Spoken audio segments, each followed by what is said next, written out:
초콜릿을 좋아하는 분이라면 고디바 초콜릿을 한 번쯤은 드셔보셨을 겁니다. 바로 이 로고를 갖고 있는 초콜릿입니다. 긴 머리에 옷을 전부 벗은 듯한 여인이 말을 타고 있는 모습, 기억이 나시나요?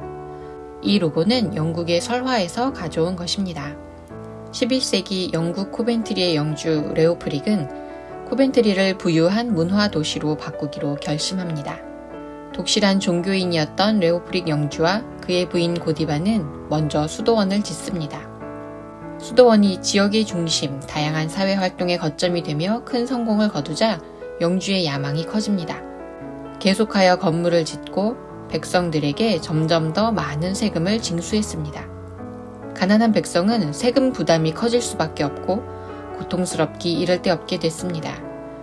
한편 레오프릭의 통치가 매우 무자비해서 백성들 사이에서는 그가 당시 잉글랜드의 왕이었던 크누트를 따라 잉글랜드에 들어온 대인족의 후예일 것이라는 소문이 공공연하게 나돕니다. 이때 고디바 부인이 나섭니다. 고디바 부인은 남편에게 가난한 백성들이 과중한 세금으로 얼마나 고통받고 있는지 말하며 남편에게 세금을 내려줄 것을 부탁합니다. 레오프릭은 아내의 거듭된 청을 계속 거절하는데 고디바 부인은 아랑곳하지 않고 끈질기게 요청합니다. 이에 질려버린 레오프릭 영주는 아예 실행하기 어려운 제안을 합니다.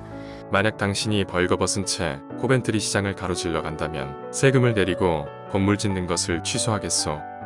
절대 지키지 못할 것이라 생각하고 한 제안이었습니다. 고심 끝에 고디바 부인은 남편의 요구를 수용합니다. 다음날 고디바 부인은 남편의 말대로 실오라기 하나 걸치지 않은 채 말을 타고 마을을 돌아다닙니다. 자신들을 위해 알몸으로 영지를 돈다는 소문을 들은 백성들은 고디바 부인이 시장을 가로질러 갈 때 누구도 그 알몸을 보지 않기로 합니다.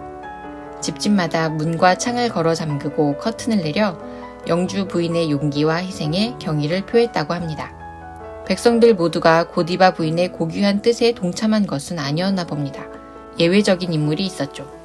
설화에 따르면 톰이라는 양복 재단사는 아름답기로 유명했던 부인의 알몸을 보고자 창문에 난 틈으로 잠시 훔쳐보았다고 합니다. 하지만 톰은 이 일로 인해 영원히 눈이 멀어버렸다고 합니다. 영어에 성적인 대상을 몰래 훔쳐보는 사람을 피핑 톰이라고 하는데 이 표현이 여기에서 유래했다고 합니다. 아무튼 영주는 결국 자신의 약속을 지켰습니다. 설화에 따르면 레오프릭 영주는 고디바 부인의 요구를 수용하여 가혹한 세금의 수위를 대폭 낮췄다고 합니다. 이 설화를 100% 존재하던 이야기로 믿을 수는 없지만 어느 정도 역사적 사실로 확인됩니다. 13세기 활동했던 연대기 작가 로저가 쓴 역사의 꽃들을 보면 레오프릭 영주와 고디바 부인이 코벤트리를 중심으로 수도원이나 성당 건축에 쓰일 자금을 기부 형태로 출자하는 등 종교적 신심이 매우 강한 인물로 묘사됩니다. 또한 1086년 정보강 윌리엄이 징세 목적으로 만들었던 토지대장 둠주데이 북에서도 코벤트리 지방 영주 레오프릭과 여성지주 고디바의 후손으로 추정되는 사람의 토지가 기록되어 있습니다. 즉 고디바 설화가 기본적으로 역사적 사실에 기초하여 만들어지고 전승된 것임을 확인할 수 있습니다. 물론 설화에 묘사된 것처럼 레오프릭이 대인족 사람이었는지 고디바 부인이 정말 나체로 말을 타고 코벤트리 마을을 행진했는지 양복 재단사 톰이 주민들과의 약속을 깨고 고디바 부인 모습을 몰래 훔쳐보았는지는 불분명하지만 이민족 왕에 대한 감정적 거부감, 영주의 가혹한 수탈에 대한 항거의식, 이웃을 제 몸처럼 사랑하는 고귀한 자애심이 당시 잉글랜드 사람들의 마음속에 자리 잡고 있었음을 알 수 있습니다.